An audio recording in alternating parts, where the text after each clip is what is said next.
우리 월요일 새벽에 나오신 모든 분들을 축복합니다. 우리 함께 골로새서 1장 9절 9절 말씀을 보겠습니다. 골로새서 1장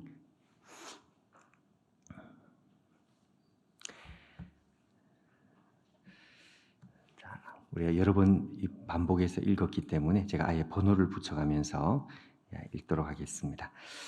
골로새서 1장 9절부터 이로써 우리도 듣던 날부터 너희를 위하여 기도하기를 그치지 아니하고 구하노니 이게 첫 번째 1번입니다. 너희로 하여금 모든 신령한 지혜와 총명에 하나님의 뜻을 아는 것으로 채우게 하시고,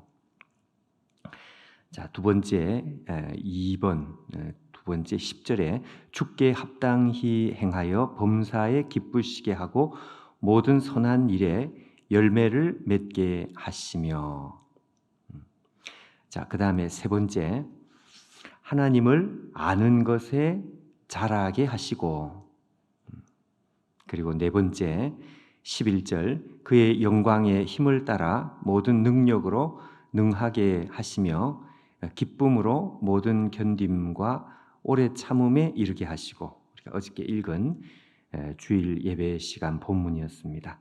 네 번째, 그리고 마지막 다섯 번째 우리로 하여금 빛 가운데 성도의 기업의 부분을 얻기에 합당하게 하신 아버지께 감사하게 하시기를 원하노라. 감사하게 하시기를 원하노라. 이게 이제 다섯 번째가 됩니다. 여러분, 우리 오늘은 여기 이제 10절 하반절에 나오는 하나님을 아는 것에 자라게 하시고 이렇게 되어 있습니다.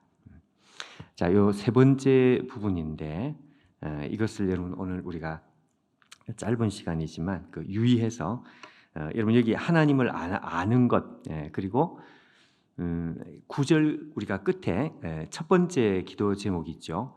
모든 신령한 지혜와 총명에 하나님의 뜻을 아는 것으로 채우게 하시고, 이게 이제 첫 번째인데 하나님의 뜻을 아는 것 이거하고 지금 우리가 10절 끝에 읽는 세 번째 하나님을 아는 것에 자라게 하시고 하는 거하고 약간 초점이 다릅니다. 어떻게 다른가 하면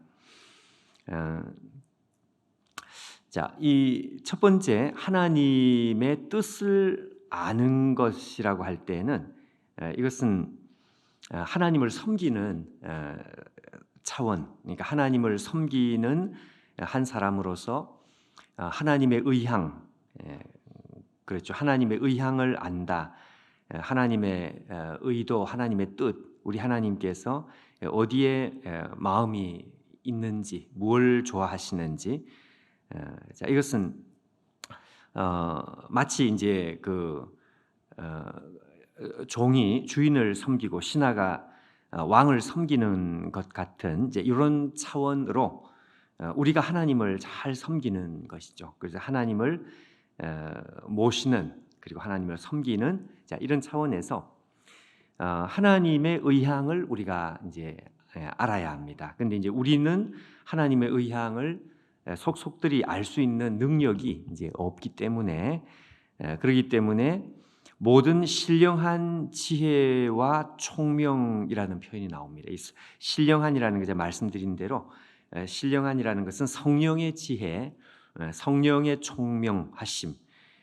성령은 하나님의 깊은 것이라도 통달하신다. 이제 이렇게 그랬기 때문에 하나님의 의향을 우리가 깊이 알기 위해서는 우리가 추측을 하는 것이 아니라 기록된 하나님 말씀을 통해 가지고 이 말씀을 기록하신 성령 하나님의 도우심이 이제 필요합니다. 그 성령 하나님께서 말씀을 통해서 또 우리 속에서 하나님을 이제 가르쳐 주시는 하나님의 의향, 우리 하나님의 기뻐하시는 것이 뭔지 이제 이것을 가르쳐 주는 것이죠. 제가 지난번에 금요일인가요? 요 말씀을 나눈 목요일 날 성령께서 마치 그 하나님 가까이 성령 하나님이 제3위 하나님이시니까 그러니까 하나님의 깊은 것을 이제 알 수밖에 없는 우리는 그 성령 하나님의 도움을 받습니다. 자, 그래서 하나님의 의향을 아는 사람 여기 이제 세 번째 하나님을 아는 것 10절 하반절에 나오는 이 하나님을 아는 것은 하나님의 의향을 아는 것에서 이제 더 말하자면 깊이 들어가는 것이죠. 더 깊이 들어가서 그 하나님 자신을 깊이 만나는 것입니다. 친밀하게 만나는 것입니다. 마치 예를 들면 신하가 왕을 종이 주인을 가깝게 주인의 의향을 알면서 잘 이렇게 섬기는 그런데 가면 갈수록 그 주인의 의향을 알다 보니까 어떻게 되는가 하니까 주인 자체와 가까워지는 주인과 더 친밀해지는 그것입니다. 여기서 하나님을 아는다고 하는 것은 하나님과 그런 면에서 가까워지는 것. 하나님을 인격적으로 더 가깝게 그러니까 하나님의 의향을 아는 데서 더 나간다 이거죠. 하나님이 뭘 좋아하시는지 이제 여기서 더 나아가서 하나님 그분이 누구신지를 이제 아는 것입니다. 자, 그래서 여기 이제 약간 차이가 있고, 자, 여러분 여기 이 골로새서 말씀이 그저 우리에게는 이제 쑥하니 지나갈 수 있는 것 같지만 사실은 간단하지 않습니다. 왜냐하면 여러분 여기에 신앙의 아주 깊은 자리로 우리를 에스코트 인도하는 그 인도하심이 바로 이 기도 제목 속에 이제 우리에게 나오기 때문에 그렇습니다. 여러분 조금만 더 생각을 해보시면 여러분 우리가 마치 신하가 왕을 섬기듯이 하나님께서 뭘 좋아하시는지 하나님의 의향을 잘 받들어 섬기면 그 다음 어떤 일이 벌어지겠습니까? 생각해 보시면 충성된 신하가요, 충성된 종이 주인의 의향을 잘 헤아려 가지고 주인을 잘 섬긴단 말이죠. 그리고 주인을 잘 섬기면 우리에게 그 다음에 10절에 앞에 나오는 대로 말이죠. 그 주인의 뜻대로 우리가 합당하게 이제 행하는 그 종이 주인을 받들어서 잘 섬기면 선한 열매가 나오게 될 것입니다. 그러니까 이 종에게 있어서 허투루 짓 안 하고 쓸데없는 짓 안 하고 이 주인이 가지고 있는 그 의향을 잘 이렇게 헤아리니까 말이죠. 그러니까 선한 일에 이제 열매를 그 왕에게 이렇게 드리면서 주인에게 그 열매를 드리면서 많은 일에 범사에 아름다운 열매를 맺게 될 것입니다. 그렇겠죠. 자, 근데 거기서 끝나지 않고요. 거기서 끝나지 않고 주인의 의향을 받들어서 잘 섬기다 보니까 선한 열매가 만들어지는 것으로 끝나는 게 아니고 그 주인 자체와 점점 더 친해지게 될 것입니다. 친밀해지게 될 것입니다. 자, 여러분 바로 이 부분을 우리가 간과해서는 안 됩니다.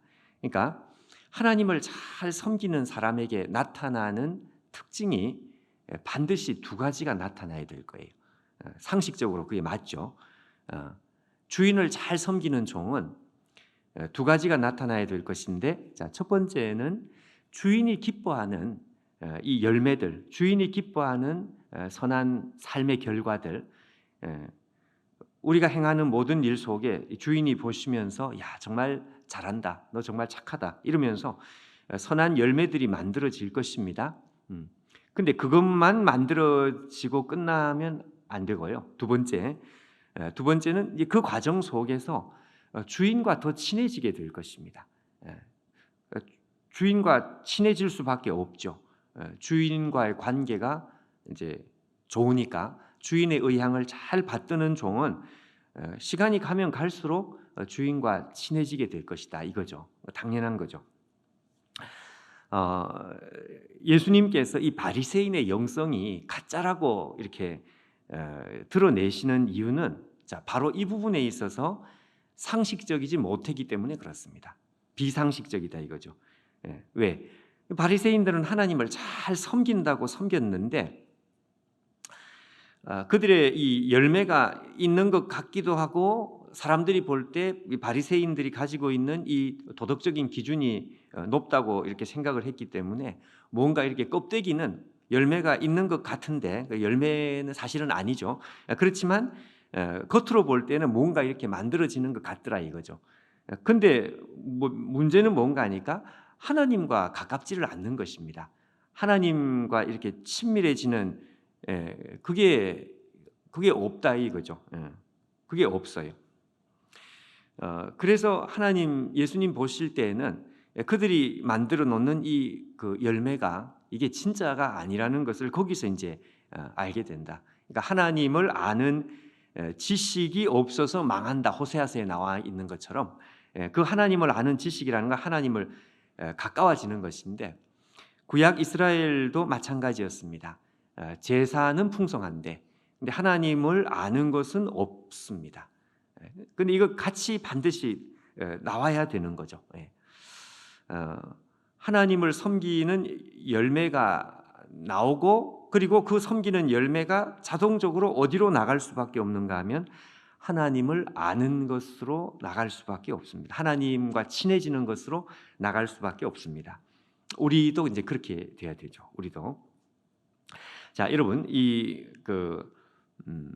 구약 성경에 나오는 아주 참 특별한 그 기도의 모범을 우리가 한 가지를 리마인드 떠올려 보면서 이 바울의 기도하고 한번 비교를 해보면 우리가 조금 더 이해가 잘 되리라고 생각합니다.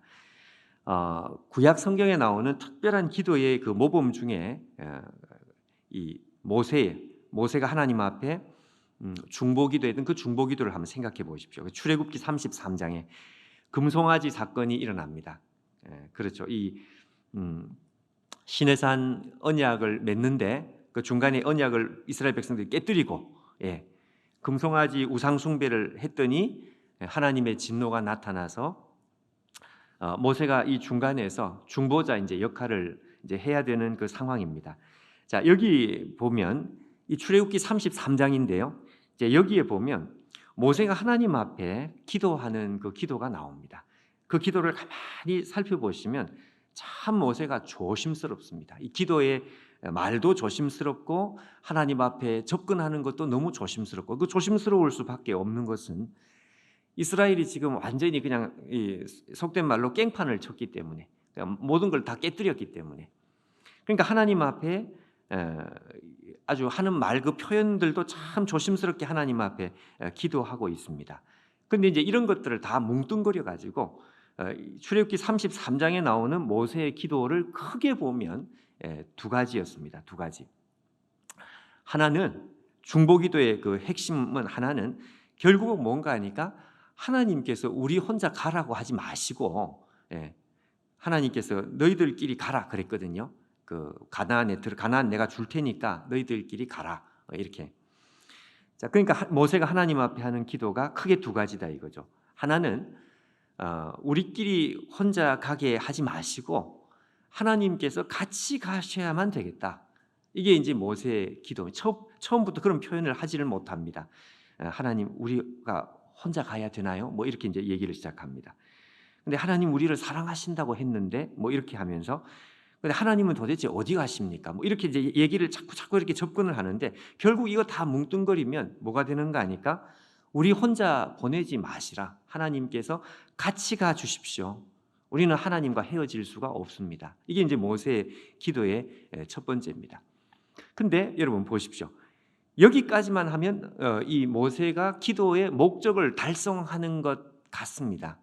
왜냐하면 이 기도를 시작한 것은 하나님과 헤어지는 것을 막으려고 하는 이 충성스러운 종 모세가 하나님과 헤어지지 않도록 하나님과 함께 올라가도록 이게 이제 모세의 목적이니까 목적을 마치 달성한 것 같아요. 자, 근데 모세의 기도는 제가 방금 말한 대로 두 가지라 그랬습니다. 하나는 하나님과 헤어지지 않고 같이 가는 것. 그거는 달성했습니다. 그래서 하나님께서 모세의 마음에 감동을 해서 내가 친히 같이 가리라. 자, 근데 모세가 여기서 기도를 멈추지를 않습니다. 여기서 두 번째 기도로 더 나아갑니다. 그 두 번째 기도가 이제 뭔가 하니까 더 중요한 것인데요. 하나님의 얼굴을 내게 보여주십시오. 이렇게 나간단 말이에요. 예. 자, 여러분 여기서 하나님의 얼굴을 보여달라고 하는 것은 이 모세의 단순한 이 호기심이 아니고요. 하나님의 얼굴이라고 하는 것은 하나님 자신과 가까워지고 싶다는 뜻이죠. 하나님 자신과 친밀해져서 내가 하나님을 더 깊이 알기 원합니다. 말 그대로 교제하기 원합니다. 예. 하나님에 대한 정보를 아는 게 아니고 하나님과 정말 가까워지고 싶습니다. 그러니까 처음 두 번째 두 가지 기도 중에 처음 기도는 하나님과 헤어지지 말자는 것이고 두 번째 기도는 헤어지지 않는 정도가 아니고요. 하나님과 더 가까워지는 것이다. 예. 자, 여러분 모세의 기도가 이렇게 발전을 하는 것을 가만히 한번 보시면 이거는 정말 하나님의 백성이라고 한다면 참 이건 위대한 것이지만 이렇게 나갈 수밖에 없다. 이렇게 나갈 수밖에 없다 하는 것입니다. 자, 첫 번째 함께 하나님과 헤어지지 말자는 건 일종의 사건 수습입니다. 충성되이 하나님을 잘 섬기는 이 종으로서 이 백성의 중보자로서 이 백성을 혼자 내버려 두시면 안 됩니다. 이러면서 하나님을 잘 섬기는 것이죠. 그리고 이 백성들을 잘 섬기는 것이죠. 근데 하나님과 이렇게 가깝게 섬기는 종의 역할을 하다 보니 하나님과 가깝지 않을 수가 없는 것입니다. 하나님과 가까이 가야 되는 거죠. 그래서 모세의 그 다음 기도는 하나님의 얼굴을 보이소서 이렇게 나가는 것입니다. 여러분 오늘 우리도 마찬가지입니다. 우리가 하나님을 가깝게 잘 섬기는 하루하루의 삶이 이런 우리의 신앙인데 우리의 신앙이라는 하나님을 잘 섬기는 것이죠. 그러니까 하나님을 잘 섬기는데 그 하나님의 섬김은 당연히 어디로 나갈 수밖에 없을까요? 예, 하나님과 가까워지는 것으로 나갈 수밖에 없습니다. 우리가 하나님을 잘 섬긴다고 해놓고 나중에 뚜껑을 열어봤더니 하나님과 가까운 건 하나도 없다. 그건 가짜가 될 것입니다. 그건 가짜가. 그 여태까지 그럼 하나님을 뭘 섬겼느냐? 예, 자, 여러분 우리가 우리가 교회를 섬긴다 할 때도 마찬가지겠죠. 예, 우리가 직분으로 교회를 섬긴다, 또 다른 어떤 교회에서 중요한 역할을 하면서 섬긴다. 그 시간이 지나면 나중에 뭘 가지고 그 섬김의 진실성을 보여드리냐 이거죠. 나중에 시간이 지나서 뚜껑을 열었는데 그 사람이 교회를 충성스럽게 섬긴 것 같았는데 보니까 하나님과 하나도 가까운 게 없어요. 하나님을 아는 것이 없다. 하나님과 친해야 되는데 하나님과 친한 게 하나도 없단 말이죠. 그러면 바리새인 꼴이 되는 것입니다. 바리새인 짝이 되는 것입니다. 예. 이스라엘이 망할 때에도 바로 그런 형태였습니다. 예. 뭔가 이렇게 요란한 것 같고 그런데 나중에 알고 봤더니 호세아서에 있는 대로 내 백성이 지식이 없어서 망한다. 그 지식은 하나님과 친밀함 그걸 말하는 거죠. 그렇게 되는 것입니다. 그래서 여러분 오늘 이 골로새서에 나오는 바울의 기도가 세 번째 기도로 나갈 수밖에 없는 것은 이건 당연한 것이다. 그리고 이렇게 나가야 된다. 예.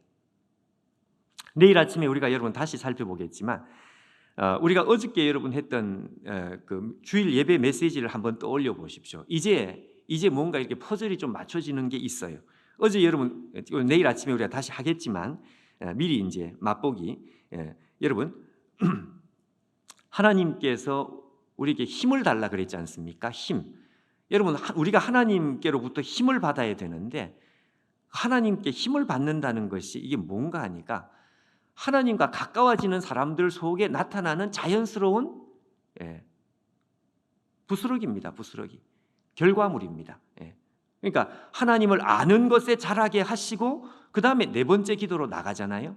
그 네 번째 기도가 뭔가 하니까 우리에게 힘을 주셔서 견디게 하십시오. 힘을 주셔서 그러니까 하나님과 가까워지면 우리는 힘을 받게 돼 있습니다.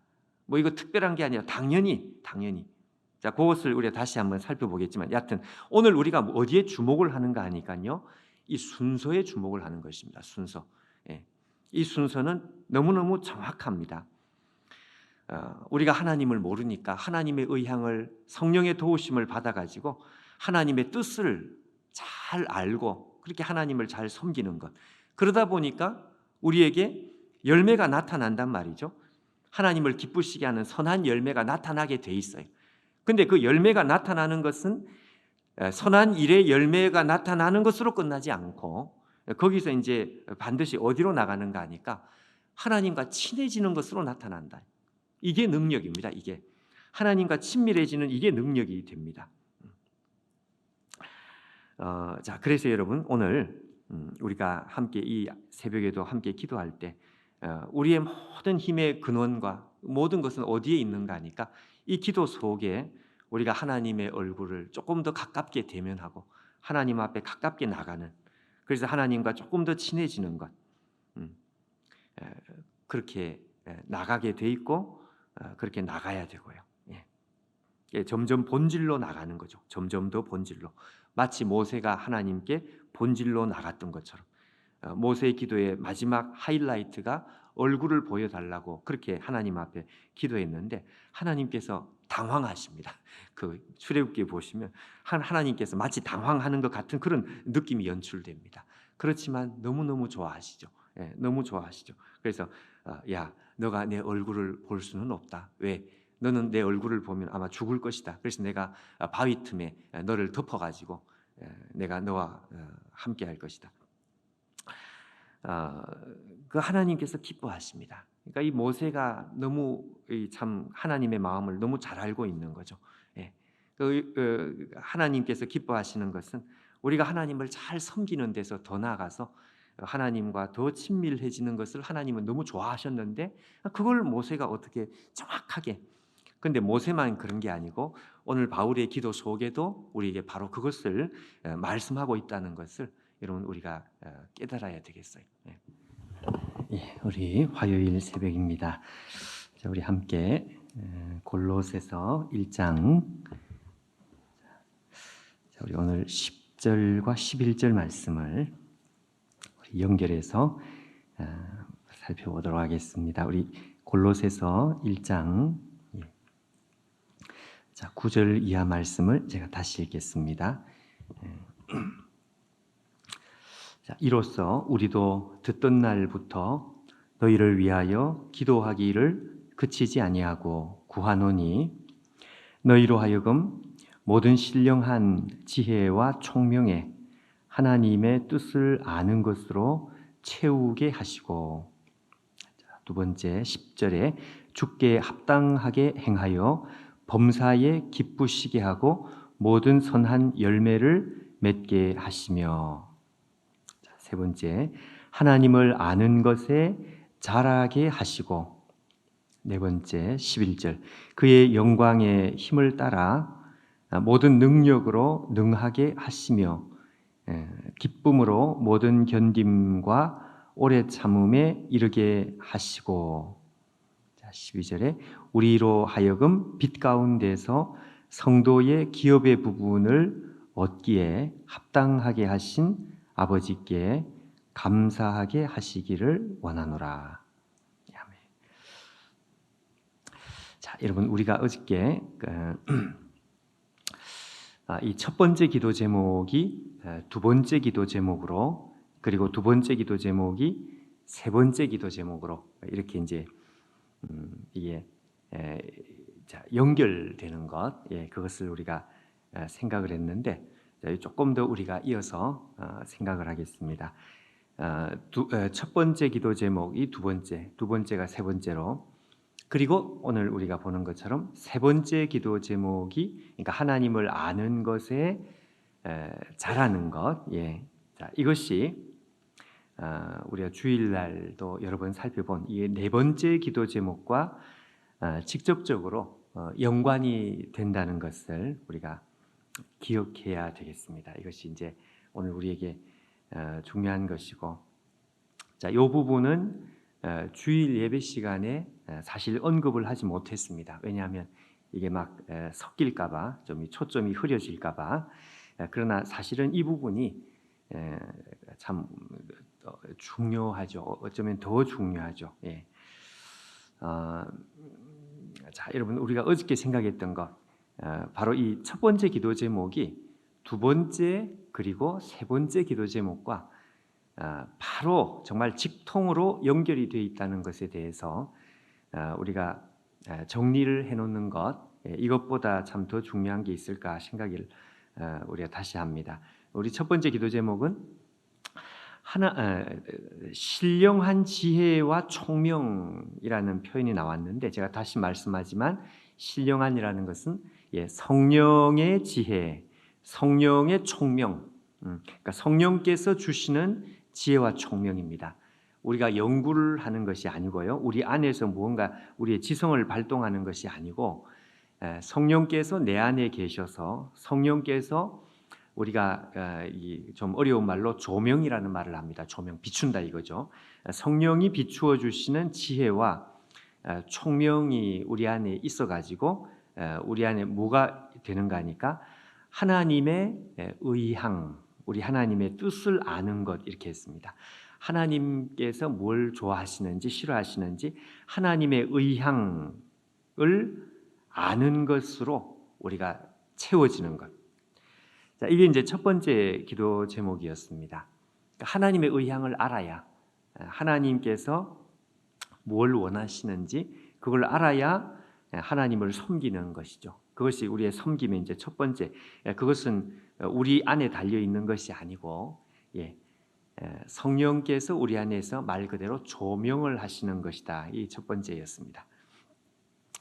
자, 여러분 하나님을 잘 섬기게 되면, 하나님의 기뻐하심을 우리가 참 쫓아서 하나님의 의향을 잘 섬기게 되면, 그 다음에 두 번째, 세 번째, 자, 두 가지가 반드시 이제 우리 가운데 나타나게 된다. 자, 나타나게 되고 또 나타나야 되고요. 그것이 뭔가 하니까 열매가 맺혀지는 것입니다. 우리의 삶에 하나님을 섬기면 우리의 삶에 열매가 맺혀지는 것. 자, 여기서 끝나지 않고요.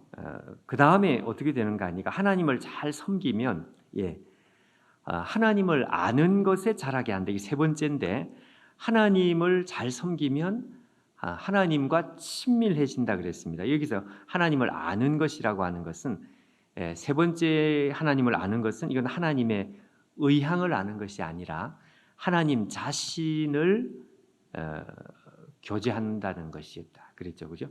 하나님 자신을 교제한다는 것이다. 하나님을 가깝게 경험하는 것, 하나님을 교제하는 것, 우리 하나님과 교통해서 교제 교통을 통해 가지고 우리 하나님을 알아가는 것. 자, 반드시 이렇게 돼야 되고 또 이렇게 되게 돼 있고, 그래서 하나님을 잘 섬기면 바로 이 세 번째 기도 제목으로 자연스럽게 이렇게 이어지게 돼 있습니다. 자, 그 다음에 이제 중요한 것이, 여러분 우리가 하나님과 친해지면, 그리고 교제를 통해서 우리 하나님과 허물없이 정말 가까워지고, 이렇게 되면 어떻게 될까요? 자, 그렇게 되면 바로 그 다음이죠. 이제 네 번째, 우리가 주일 예배 시간에 무려 세 번에 걸쳐서 함께 읽었던 이 11절, 하나님의 능력을 받는 것입니다. 하나님의 힘을 받는 것입니다. 다른 말로 우리가 강해지는 것입니다. 자, 그러니 여러분, 사람이 강해지는 것, 우리가 강해지는 것은 이게 기계적인 것이 아니다. 기계적인 것이라는 것은 갑자기 우리의 체력이 그냥 뭐 이렇게 바뀌는, 그걸 강해진다고 말하는 것이 아니고, 이것은 하나님과의 교제를 통해서 말이죠. 하나님과의 친밀한 관계를 통해 가지고 우리가 점점 강해지는 것을 말합니다. 그러니까 만약 하나님과의 교제라는 것이 없으면 어떻게 될까요? 그러면 우리는 강할 수 없는 거죠. 이 강함이라고 하는 것은 하나님과 상관없이 강해지는 그것이 아니라는 것입니다. 예. 자, 여러분, 바로 이제 이 부분을 우리가 오늘 중요하게 생각해야 되겠습니다. 친밀함에서 강함은 나온다. 이게 아주 단순한 것인데도 우리의 신앙에 아주 큰 획을 긋는, 뭐 어쩌면 우리의 신앙의 전부라고 할 수 있지 않겠습니까? 하나님과 친밀함에서 강함이 나온다. 만약에 친밀함이 없으면 그거는 아무것도 아니다 이거죠. 그건 강함도 안 나타나고 강함이라는 것도 없는 것이고, 자, 그래서 반드시 하나님과의 친밀한 교제, 하나님을 아는 것. 그 다음에 바로 네 번째, 여러분 이 성경이 말씀하는 강함이라고 하는 것은 뭐하고 연결이 되어 있는가 하면 사랑과 연결이 되어 있습니다. 그러니까 사랑을 받아서 강해지는 것입니다. 사랑이 없으면 그거는 강함이 아니고, 그러니까 하나님과의 관계가 없이 우리가 강해지는 그것은 강해지는 게 아니라 오히려 이건 재앙이 된다 이거죠. 재앙이. 마치 구약 성경에 나오는 이스라엘 나라의 마치 아하스 시대에 유다 나라가 겉으로는 강한 것 같은데 이게 오히려 해악이 되는 거죠. 그러니까 하나님 없이 강해지는 것은 그거는 강함이 아니고 그거는 오히려 이 재앙이다 이거죠. 재앙. 그래서 성경이 말씀하는 것은 사랑을 받아 가지고 강해지는 것입니다. 여러분, 우리가 느헤미야서에서 이렇게 암송하는 말씀이 하나 있다고 한다면 느헤미야서 8장에 우리가 잘 아는 말씀 하나 있습니다. 여호와를 기뻐하는 것이 너희의 힘이니라, 이런 말을 했습니다. 그러니까 너희의 힘이라는 것이 여호와를 기뻐하는 것이다. 이렇게 이제 말씀을 하는 것인데, 여호와를 기뻐한다는 것이 이게 이제 사랑이거든요. 사랑. 여러분 구약 성경에 중에서 소위 말하면 정경 논쟁이라는 것이 있습니다. 정경 논쟁이 뭔가 하면 이게 정말 전통적으로 내려오는 성경 하나님의 말씀이 맞는지, 그래서 그걸 정경이라고 합니다. 그게 아니면 외경이라는 게 있거든요. 그러니까 우리가 가지고 있는 성경 66권을 우리는 이제 정경으로 인정해서 봤는데, 그래서 이게 진짜 성경 하나님 말씀이 맞는지를 이걸 따지는 걸 이제 정경이라고 합니다. 정경, 여러 가지 이제 요소를 이제 따지는 거죠. 그 중에서 절대로 정경 논쟁에서 이 포함이 되지 않는, 그러니까 말하자면 의심 없이 아주 중요하게 하나님의 성경으로 이렇게 받는 성경 중에 하나가 아가서입니다. 아가서. 여러분, 이 아가서라는 성경이 우리에게 그런 의미에서 이게 얼마나 권위가 있는 중요한 성경인지 그걸 우리가 이제 알 수 있는데, 이 아가서 성경의 제일 끝부분에 일종의 결론과 같습니다.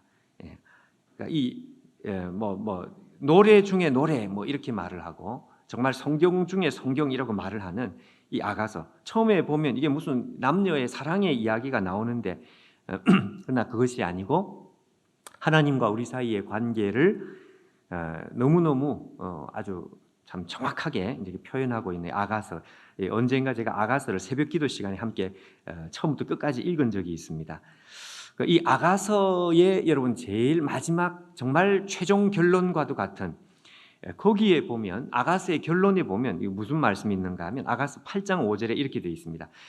그의 사랑하는 자를 의지하고, 그의 사랑하는 자를 의지한다는 것은 이 한 여자가 사랑하는 남자를 그 사랑 때문에 그 사랑에 이끌려 가지고 거친 들에서 올라오는 여자가 누구인고 이게 이 끝에 나옵니다.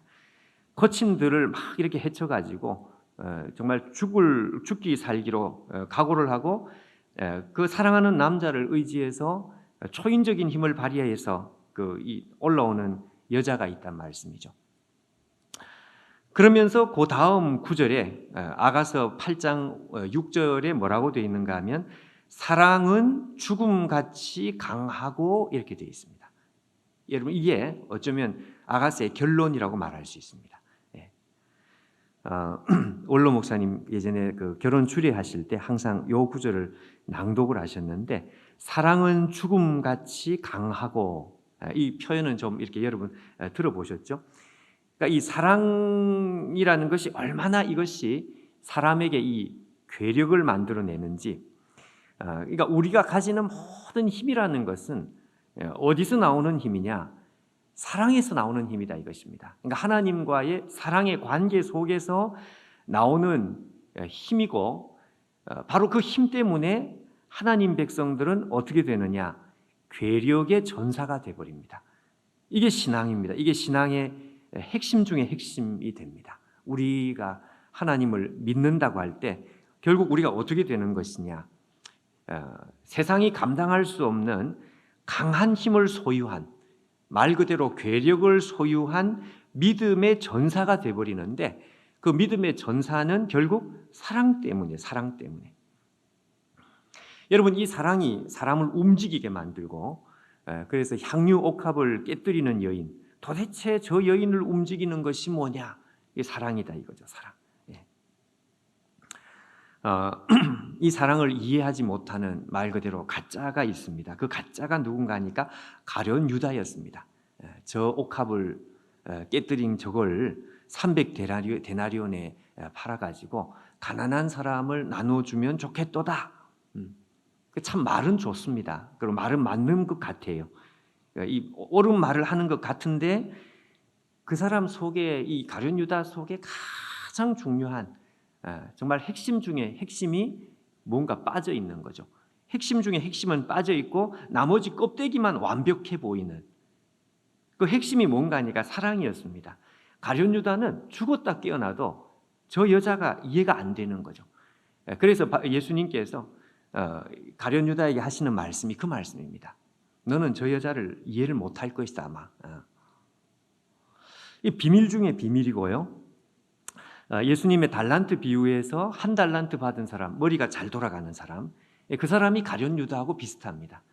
근데 나머지 5달란트, 2달란트 받은 사람은 머리가 잘 돌아가는 게 아니라 사랑에 매여, 오직 주의 사랑에 매여, 그러니까 사랑에 사로잡힌 사람, 이 사람들이 가지고 있는 이 어마어마한 이 괴력, 사랑의 괴력 때문에 나타났던 게 뭔가 하니까 또 5달란트를 남기는, 기적이라 그랬습니다. 기적. 자, 여러분, 바로 하나님을 아는 것이라고 하는 것은 이 사랑을 말합니다. 사랑. 여기서부터 능력이 나오는 거예요. 하나님의 능력이. 자, 그러니 여러분, 우리가 어떻게 이 사랑을 받을 수 있을까요? 다른 게 아니고 하나님을 아는 것, 다시 말해서 하나님과의 교제죠. 교제. 하나님과 친밀하게 가깝게 교제하면 하나님과의 교제 속에서 이 사랑이 넘어오는 것입니다. 여러분, 마치 뭐하고 똑같은가 하면, 바람이 이동할 때 어떻게 이동하는지 우리가 초등학교 때 배운 거 있죠. 고기압에서 저기압으로 이동한다. 그 당연한 이야기입니다. 기압이 높은 데서 기압이 낮은 곳으로 바람은 이동한다. 여러분, 이 물이 있는데 물 중간에 칸막이를 놓고 한쪽은 물을 많이 채워놓고 한쪽은 물을 적게 채워놨다. 그럼 여러분, 이 중간에 있는 칸막이를 싹 제끼면 어떻게 될까요? 이게 당연히 무슨 이야기인지 아시겠죠? 중간에 있는 칸막이를 싹 제끼면 물이 많은 쪽에서 물이 적은 쪽으로 당연히 이렇게 내려가서 이게 평균이 되게 될 것입니다. 이게 여러분 바람이 이동하는 원리하고 똑같은 것이죠. 마치 그것과 같다 이것입니다. 그러니까 우리가 하나님과 교제를 하면 하나님과의 만남인데, 그 하나님과 만나는 가운데 어떤 일이 벌어지는가 하니까 하나님의 사랑이 우리 가운데 이렇게 넘어오는 거죠. 하나님은 사랑이시니까요. 그 하나님의 사랑이 우리와 같이 사랑이 뭔지를 모르는 이 죄인들에게 이게 고기압에서 저기압으로 넘어오듯이 이게 넘어오게 되는 것입니다. 우리 핸드폰 충전도 마찬가지죠. 충만한 데서 안 충만한 데로 이게 넘어오는 게 이게 충전이죠. 충전. 자, 그러니 우리가 어떻게 해야 모든 능력으로 강하게 되느냐? 세 번째 기도 제목이 연결이 돼야 합니다. 이걸 주일날 좀 강조를 했으면 참 좋았겠죠. 그러니까 하나님을 아는 것에서 자라는 그것이 바로 이어서 네 번째 기도 제목으로 연결되게 돼 있고 또 연결이 돼야 되고요. 우리가 하나님을 만나면 또 오늘 이 새벽에도 하나님과 교제를 하면 나도 모르는 사이에 이게 충전이 된단 말이죠. 마치 우리가 햇볕을 가만히 쬐고 있으면 비타민 D가 충전이 되는 것처럼, 자, 그래서 여러분 이 새벽 기도 시간에 우리가 부르짖어서 기도하는 것이 너무 중요하지만 때로는 1시간, 2시간씩 그렇게 부르짖어 기도하기가 쉽지가 않죠. 그러나 우리가 부르짖어 기도하지 못한다고 해도 우리가 하나님을 가만히 쳐다보고 있는 시간, 그 시간은 마치 여러분 햇볕을 쬐는 시간입니다. 햇볕을 쬐면 어떻게? 이게 점점 차오르는 시간이다 이거죠.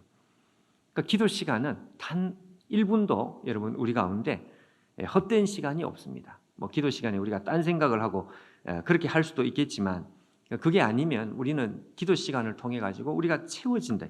그래서 이 낭비하는 시간이 없습니다. 하나님을 우리가 바라보는 시간. 그렇게 되기만 하면 우리는 강해진다 이거예요. 여러분 주일날 우리가 하나 지적 안 한 거 하나만 더 지적을 해볼까요? 자, 그것만 제가 지적하고 우리 기도하겠는데요. 자, 11절에 여러분 우리가 읽은 말씀 중에 모든이라는 말이 2번 나오죠. 모든. 자, 모든 견딤입니다. 모든 견딤. 그 뒤에 11절에 모든 견딤과 오래 참음에 이르게 하시고, 여러분 이 모든 그냥 견딤이 아니고 모든 견딤이라는 말이 무슨 말일까요? 모든 견딤이라는 것은 우리가 견뎌야 될 문제가 한두 개가 아니라 그 말씀이죠. 우리가 이 땅에서 오늘도 견뎌야 되는 일이 한두 개가 아닙니다. 예상하지 못한 크고 작은 일들, 하여튼 모든 everything, 모든 것이 그냥 우리 가운데 밀려 들어오는 것처럼 우리가 견디고 이겨야 될 문제가 한두 개가 아니다. 그래서 모든 견딤인데, 근데 여기에 마치 그 백신과 같이 이것을 충족시키는 표현이 하나가 앞에 또 나오죠. 그게 뭔가 하니까 모든 능력입니다. 모든 능력. 그러니까 이 말씀이 이제 메시지는 이제 그 메시지인데, 우리가 이 땅에서 견뎌야 될 일이 많으면 괜찮다 이거죠. 왜? 많은 것처럼 하나님께서 우리를 강하게 하시는 하나님의 강함의 종류도 역시 모든입니다. 에브리싱입니다. 견뎌야 될 일이 많으면 많을수록 하나님께서 주시는 힘도 역시 많다 이거죠. 어디서 이것이 오느냐? 어디서 오느냐? 하나님을 아는 것, 다시 말해 하나님과 친밀한 교제 관계 속에서 우리의 모든 강함이 충전되게 됩니다. 여러분 오늘 이 새벽에도 충전돼야 되겠습니다. 날마다 충전돼야 되겠습니다. 하루의 힘을 우리가 다 소진하고 다시 충전하고 그리고 또 다시 충전하고. 우리 수요일 새벽입니다. 우리 함께 자, 우리 골로새서 1장. 자, 우리 주일날 말씀한 그 말씀이 좀 반복이 되는데, 주일날 미처 우리가 말씀을 나누지 못한 부분, 조금 미진했던 부분을 조금 강조하면서 반복을 하도록 하겠습니다. 자, 9절 말씀. 자, 오늘은 11절 말씀을 보겠는데, 자, 9절 말씀. 자, 우리가 여러 번 읽었기 때문에 이제 좀 마음에 가까이 와닿으리라고 생각을 하는데, 9절을 보겠습니다. 자, 이로써 우리도 듣던 날부터 너희를 위하여 기도하기를 그치지 아니하고 구하노니, 너희로 하여금, 자, 첫 번째, 모든 신령한 지혜와 총명에 하나님의 뜻을 아는 것으로 채우게 하시고, 자, 두 번째 10절, 주께 합당하게 행하여 범사에 기쁘시게 하고 모든 선한 일에 열매를 맺게 하시며, 자, 세 번째, 하나님을 아는 것에 자라게 하시고, 네 번째 11절, 그의 영광의 힘을 따라 모든 능력으로 능하게 하시며 기쁨으로 모든 견딤과 오래 참음에 이르게 하시고, 다섯 번째 12절에 우리로 하여금 빛 가운데서 성도의 기업의 부분을 얻기에 합당하게 하신 아버지께 감사하게 하시기를 원하노라. 아멘.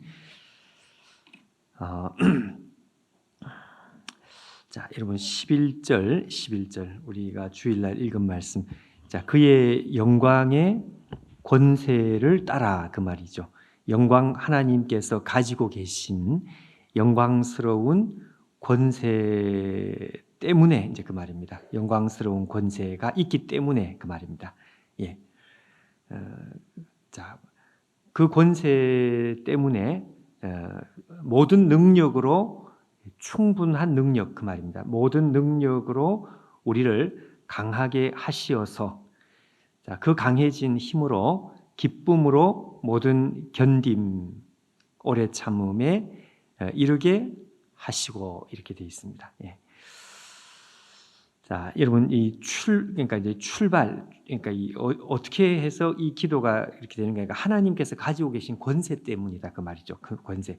우리 하나님은 영광스러운 권세를 가지고 계시는데 그 영광스러운 권세는 믿는 자에게 힘을 주시고 모든 것으로 강하게 하시는 그 권세가 하나님께 있다. 예. 자, 여러분 여기 모든 능력으로 이렇게 모든 능력으로 하는 이 모든 능력이라는 것은 우리 어저께도 잠깐 언급을 했는데 충분한 능력입니다. 충분한 능력. 그러니까 하나님께서 우리에게 그저 뭐 찔끔찔끔 이렇게 해서 부족한 것이 아니라 정말 넉넉하고 충분한 능력을 우리 가운데 주셔서 그야말로 너끈하게 넘어갈 수 있도록 하시는 그걸 여기서는 표현을 한 것이고요.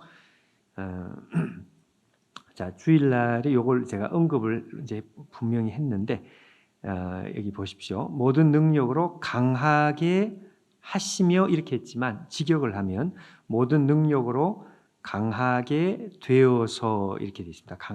여러분이 모든 능력으로 강하게 되어서 이렇게 되면 이게 이제 직역이 되고 하나님의 입장에서는 하나님께서는 모든 능력으로 강하게 하시어서 이제 이렇게 되는 거죠.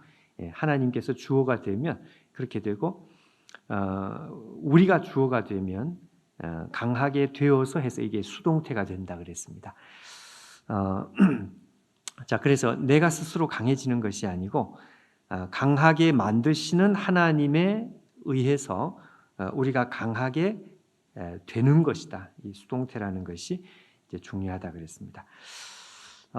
자, 여러분 여기에 그래서 결국은 우리가 어떻게 되는 것이냐? 마지막에 모든 견딤으로 모든 것을 다 견디고 오래 참는 모든 것을 인내하고 견디는 것으로 자 이렇게 말씀했습니다. 자, 우리 여러분 여기서 제가 견딤이라는 것을 충분하게 설명을 하기는 했지만 자, 우리가 한 두 구절 정도만 조금 더 우리가 보충을 한번 해보시면 좋겠습니다. 왜냐하면 우리에게 아주 큰 통찰을 주는 말씀이기 때문에 자, 제가 이 교재에는 이걸 기록을 안 한 것 같은데 야고보서 1장 3절 4절 유명한 말씀 우리가 잘 아는 말씀이거든요.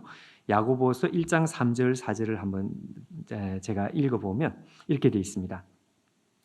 너희 믿음의 시련이 무엇을 만들어내는가 하니까 인내를 만들어낸다 이렇게 해놨습니다. 여러분 이 인내라는 것이 여기서 말하는 견딤이다 이거죠. 견딤. 예. 너희 믿음의 시련이 견딤, 그러니까 인내를 만들어내는 줄 알미라.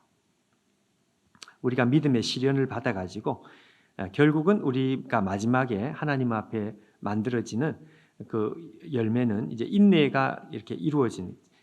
근데 야고보서는 여기서 이제 설명을 더 합니다. 인내를 온전히 이루라 이렇게 되어 있습니다. 그러니까 우리 안에 형성되어지는 이 인내의 열매를 끝까지 이루어야 한다. 끝까지 가야 된다 이거죠. 자, 왜? 그 다음에 야고보서 1장 3절 4절에 보면 인내를 온전히 이루라 해놓고 그 다음에 이는 왜 그런가? 너희로 온전하고 구비하여 조금도 부족함이 없게 하려 함이라. 여러분, 이 똑같은 표현을 3번 쓰고 있습니다. 똑같은 이 한 문장에 이렇게 표현하는 것도 이것도 참 특별한 표현인데, 여러분 여기 온전하고 구비하여 조금도 부족함이 없게 하려 함이라. 여러분 여기 온전하다는 건 perfect라는 것이고 구비하다는 건 완전하다, completely 거의 같은 의미입니다. 거의. 그러니까 같은 구비하다는 거하고 온전하다, 완전하다 그 말이거든요. 너희로 이게 온전하게 되고 또 완전하게 되고 더 나아가서 부족함이 조금도 없게 하려 함이라. 무엇이? 인내가 이루어지는 바로 그것. 그러니까 인내를 이루는 것을 통해서 사람은 완성으로 나가는 것으로, 자, 이렇게 설명을 하는 것입니다. 주일날 제가 이 견딤이라는 것이 이제 어떤 속성이 있는지 그 본질적인 것을 제가 말씀할 때 우리가 이렇게 정리를 했습니다. 이 견딤이라는 것은 소극적인 개념이 아니고 이건 대단히 적극적인 개념이고, 하나님 앞에 성도가 완성되어 갈 때에 가장 그 적극적인 우리의 그 신앙, 우리의 믿음을 표현하는 방편이다. 견딤이라는 것은 왠지 수동적인 것 같지만 그것이 아니고 굉장히 적극적인 표현의 방법이다. 그런 말씀을 했었죠.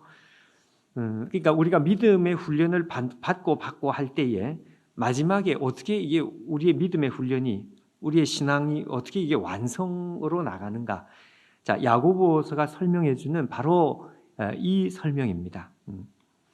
하나님 앞에 우리가 인내하고 견디고 기다리는 것, 이것을 통해 가지고 온전하고 완전해지며 부족함이 없는, 그래서 인내를 온전히 이루라 하는 말이 거기서 이제 나옵니다. 그러니까 이 견딤, 인내, 기다림 같은 것인데, 자, 이것이 온전하게 이루어짐으로 말미암아 하나님 백성은 완성의 자리로 들어가는. 자, 그러니 이게 이제 정말 말 그대로 우리 신앙의 이제 마지막과 같은 그렇게 된다 이거죠. 자, 여러분 이건 야고보서에만 있는 게 아니고 우리가 또 한 가지를 꼭 찾아볼 것이 있습니다. 그것이 우리가 잘 아는 이 고린도전서 13장에 나오는 사랑의 속성에 대한 것입니다. 여러분, 이 사랑이라는 것은 한마디로 말하면 이거는 하나님의 성품, 이제 이렇게 말하면 되죠. 사랑이 뭐냐? 사랑을 뭐 이렇게 저렇게 우리가 설명을 하지만, 그러나 이것은 한마디로 하나님의 성품을 딱 한마디로 표현을 하면 사랑, 이렇게 표현할 수 있습니다. 근데 그 하나님의 성품은 다채로우니까요, 여러 가지로 이제 설명을 하는데, 자, 이 고린도전서 13장에서 사랑을 구체적으로 설명을 하기 시작하는 것이 고린도전서 13장 4절이고 그게 7절까지 나옵니다. 우리가 잘 아는 말씀인데 한번 들어보십시오. 사랑은 무엇이냐? 그 출발이 뭔가 하니까요, 오래 참고 이렇게 시작을 합니다. 그러니까 이 견딤으로부터 시작을 합니다.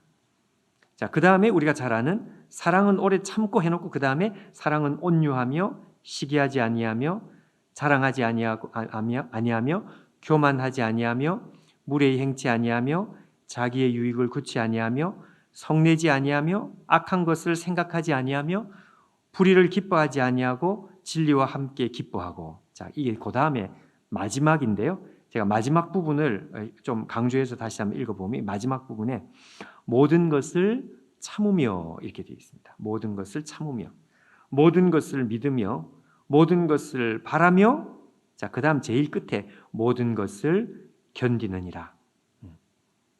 자, 여러분 제가 뭘 강조하려고 하는지 여러분 감이 오시죠?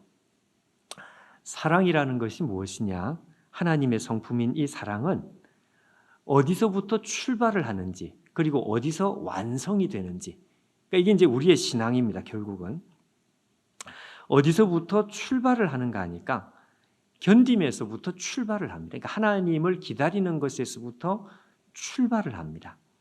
근데 어디서 완성이 되느냐? 예. 하나님을 기다리는 것으로 완성이 됩니다. 견딤으로 출발을 하고 견딤으로 완성이 됩니다. 자, 그러니 우리가 이 견딤이라는 것을 이 세상 사람들이 이제 흔히 생각하는 이 덕목, 도덕적인 덕목, 그렇게 생각을 하면 안 되죠. 그럼 도덕적인 덕목이 아니면 뭐냐? 신앙 안에서는 이게 단순한 도덕적인 덕목이 아니고요.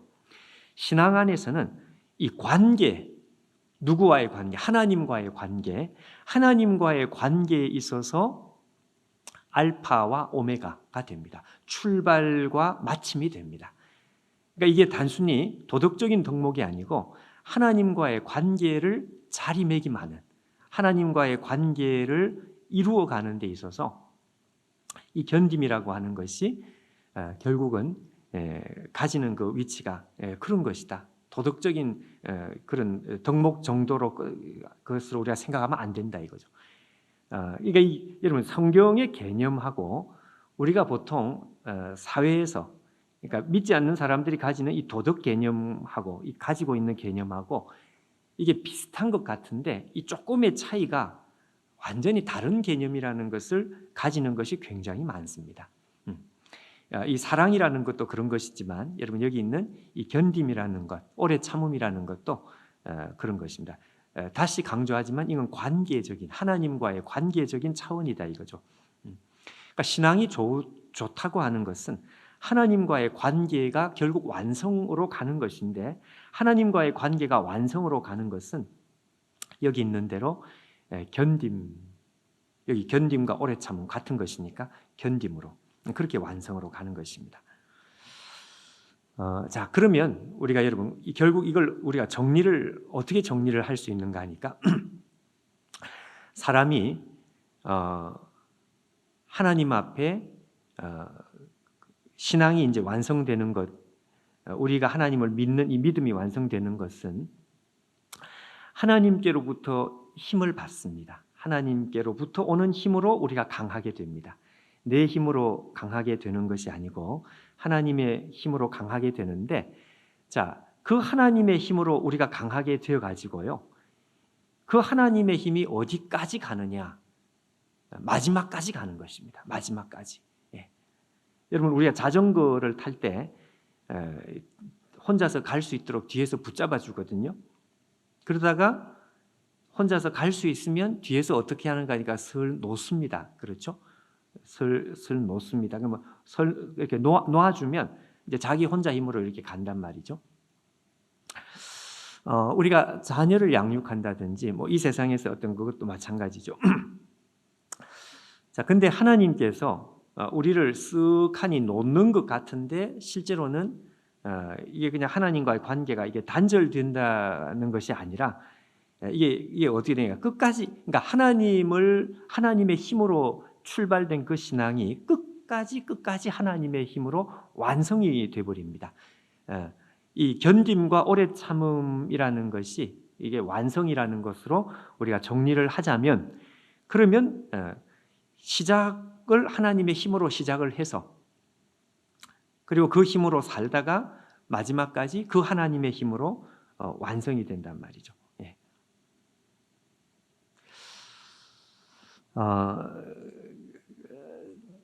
자, 이것이 우리의 신앙이구나. 이걸 우리가 알게 되고, 그 하나님의 힘은 결국은 이제 위에서 말씀한 대로 하나님과의 친밀함 속에서부터 우리가 끌어오는 것이다. 하나님의 친밀함, 하나님과 가까운 교제 관계, 이제 거기서부터 우리가 힘을 이렇게 받아 가지고 그리고 그 힘으로 끝까지 이제 가는 것이다 이거죠. 자, 그러니 여러분 정말 믿음이 완성되어져 가는 사람에게 나타나는 특징이 이제 뭔가 하니까 갈수록 인간적인 힘이 이렇게 약해지고 빠져가는 것, 빠지는 것, 그렇게 될 수밖에 없습니다. 왜냐하면 이 신앙이라는 것은 내 힘으로 사는 것이 아니라 하나님의 힘으로 사는 것이라는 것을 가면 갈수록 점점 이제 많이 배우는 거죠.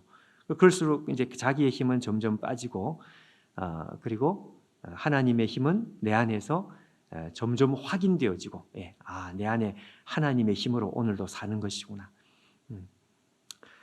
그러다가 이제 완성이 될 때 끝까지 이것이 이제 완성으로 나가는 것이다, 이것입니다.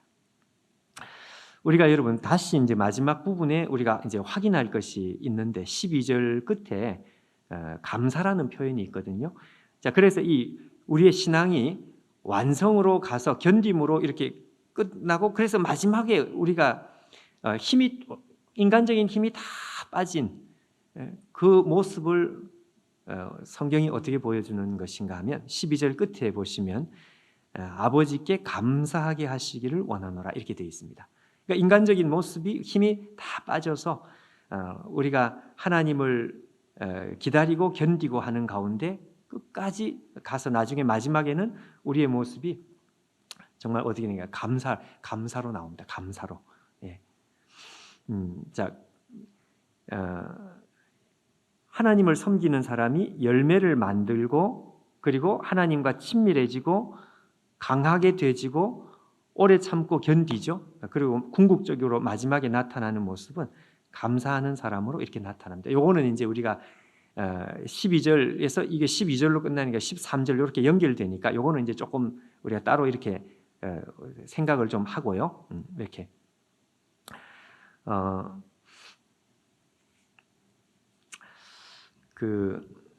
이제 여담인데요. 여러분 야구의 야신이라고 하나 감독, 김성근 감독이 있죠. 그 김성근 감독이 자기가 이런 말을 하는 걸 제가 봤습니다.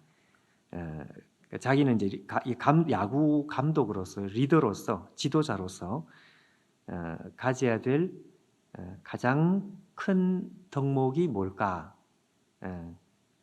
이분은 뭐라고 이야기를 했는가 하면, 자기는 지도자로서 야구 그 선수들을 지도하는 지도자로서 가져야 될 자기는 최고의 덕목을 인내라고 생각한다. 이제 그런 말을 했습니다. 근데 이제 왜 인내냐 이거죠. 왜 인내냐? 왜 인내인가 하면 사람이 자기가 가지고 있는 그 장점, 재능, 그것을 끌어내는 데 있어 가지고는 꽤 많은 시간이 걸리는 걸 자기는 봤다 이것입니다. 그러니까 다 비슷비슷한데, 근데 그 사람만이 가지고 있는 귀한 점, 장점, 그거를 끌어내주는 것이 이게 이제 리더가 해야 될 일이다. 그런데 문제는 그걸 끌어내려고 하니까 이게 한순간에 끌어내지는 게 아니고, 재능도 없어 보이는 그 선수를 정말 오랜 시간 기다려줘야 된다 이거죠. 그리고 참아주고, 그게 어려운 일이다. 제가 무슨 생각이 나는가 하니까, 이게 이제 바로 하나님의 그 성품을 우리가 이해를 하는 데 있어 가지고, 여러분 우리가 이 견딤이라는 것이 완성이라 그랬거든요. 출발이고 완성이라 그랬는데, 사실은 이 견딤이 우리의 그것이 이전에 말이죠. 사실은 이 하나님의 성품, 사랑은 오래 참고에서부터 시작해서 오래 참는 것으로 완성됐다 그랬는데, 그러니까 하나님의 성품이라는 것을 우리가 기억을 해야 되겠습니다. 우리가 견딘다고 하지만 사실은 우리를 일단 내려놓고 하나님을 가만히 한번 보십시오. 우리 하나님께서 우리를 향해서 가지고 계셨던 이 관계의 출발이 어디서부터 출발하는가 하니까 오래 참는 데서부터 출발했습니다. 사랑은 오래 참고, 그 어느 정도로 오래 참는가? 창세 이후로 우리 한 사람 한 사람이 구원되는 데 있어 가지고 수천 년을 오래 참는 그 이제 사랑인데, 하나님께서 우리를 향해서 가지는 것 어디서 출발하는가 하니까 오래 참는 데서부터 출발을 했다 이거죠. 그러니까 우리를 보면서 만약 하나님께서 오래 참지 않으셨다면 어느 누구도 살아남을 수 없는, 그리고 우리를 구원하셔서 우리가 완성될 때까지 하나님께서 결국은 뭘 하시는가 하니까 우리를 쳐다보면서 또 참는 거예요. 또 오래 참는 거죠. 또 견디는 것입니다. 마치 감독이 그 선수의 장점을 끌어내려고 정말 오랫동안 인내하고 참아야 되는 것처럼, 근데 그게 이제 사랑이라는 것입니다. 하나님은 우리를 향해서 시작도 견딤이었고, 그리고 완성도 견딤입니다. 그 오래 참음이 있으니까 우리가 어떻게 되는가 하니까 완성으로 가는 것이다 이거죠. 그러니까 하나님께서 가지고 계신 이 견딤, 그걸 우리가 생각하면서 우리도 결국 어떻게 우리도 하나님을 향해서 견딤으로부터 출발해서 견딤으로 완성이 되는 것이다. 그것이고요. 그 힘은 어디서 오는 것이냐? 다시 말씀드리지만 수동태다 이것이죠. 수동태. 하나님께서 우리에게 주시는 것이다. 어떻게 주시는 것이냐? 교제를 통해서 주시는 것이다. 하나님과의 교제를 통해 가지고 고기압에서 저기압으로 어저께 흘러내려온다 그런 것처럼 우리가 하나님과 교제하는 그 교제를 통해 가지고 힘은 전가되는 것이다. 전이 되는 것이다. 하나님의 힘은 우리에게 전이 되는 것이다. 사랑의 힘이. 그리고 그 힘을 가지고 우리는 오늘도 살고 내일도 살고 죽을 때까지 영원히 하나님의 힘으로 사는, 그게 이제 우리의 믿음이다 이거죠. 골로새서는 우리에게 그걸 가르쳐주고 있습니다. 이 순서를 우리가 유의해서 보게 된 것입니다. 주일날 살펴보는 것보다 저는 개인적으로 새벽이 좋네요. 새벽이 정신도 맑고 또 뭐 이것저것 다른 이야기 할 필요도 없고, 왜냐하면 새벽에는 집중도가 제가 보기에 한 10배는 높아요. 우리 새벽에 뭐 온라인 분들의 눈빛은 볼 수 없지만 적어도 현장에 오신 분들 또 온라인도 마찬가지라고 생각하는데 집중도가 너무 높기 때문에, 그래서 이제 제가 약간 좀 이렇게 뭐랄까 설명이 내 스스로도 좀 미진한 것 같아도 제가 걱정이 별로 안 드는 게, 눈빛을 보면 다 알아들었어. 그냥 적당히 그냥 이야기를 해도 그냥 다 알아들었어. 근데 주일은 안 그래요. 주일은 적당히 이야기하면 절대로 모르고요. 이야기를 제가 잘했다고 생각했는데도 서로 이렇게 교통이 안 된 것 같아요. 그러니까 제가 답답해가지고 어떡하나 이걸 넘어가야 되나 말아야 되나 그러다가, 근데 새벽은 그렇지 않고 정말 찰떡같이 알아듣는, 한 두 마디만 해도 벌써 한 서너 마디를 알아들으신 것 같은 그런 확신이 있기 때문에, 그러니까 이게 얼마나 신나는지 모릅니다. 그냥 한두 마디 하면 빨리빨리 넘어가도 그냥 다 이해가 되고, 더 이렇게 우리가 깊이 다른 이야기를 좀 나눠도 이해가 되고. 자, 여러분 오늘 바로 이 말씀을 우리가 기억하면서 오늘도 하나님께서 주시는 힘으로 우리가 살고요. 영원히 하나님의 힘으로만 살고 내 인간적인 힘은 자꾸 빠져나가도록 우리가 하고요. 그리고 우리가 하나님 앞에 보여드리는 모습은 견딤으로 출발해서 견딤으로, 인내로 출발해서 인내로, 기다림에서부터 출발해서 기다림으로 끝나는 아브라함처럼 그렇게 되는 우리의 신앙이 됐으면 좋겠습니다. 담임 목사님께서는 외부 집회로 인하여서 출타하셨습니다. 담임 목사님의 건강과 사역을 위해서 계속적으로 기도해 주시면 감사하겠습니다. 하나님 말씀 보겠습니다. 데살로니가전서 4장 1절에서 12절까지 말씀입니다. 데살로니가전서 4장 1절에서 12절까지 말씀입니다. 저와 함께 교독하겠습니다. 제가 먼저 1절 말씀 보겠습니다. 그러므로 형제들아, 우리가 끝으로 주 예수 안에서 너희에게 구하고 권면하노니 너희가 마땅히 어떻게 행하며 하나님을 기쁘게 할 수 있는지를 우리에게 배웠으니 곧 너희가 행하는 바라 더욱 많이 힘쓰라.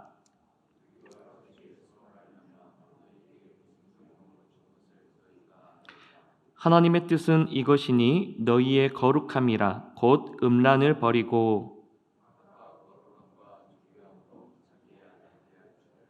하나님을 모르는 이방인과 같이 세욕을 따르지 말고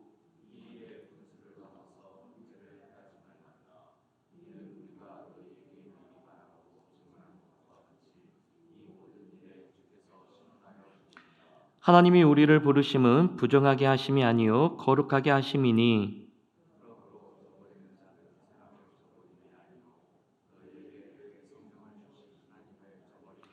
형제 사랑에 관하여는 너희에게 쓸 것이 없음은 너희들 자신이 하나님의 가르치심을 받아 서로 사랑함이라.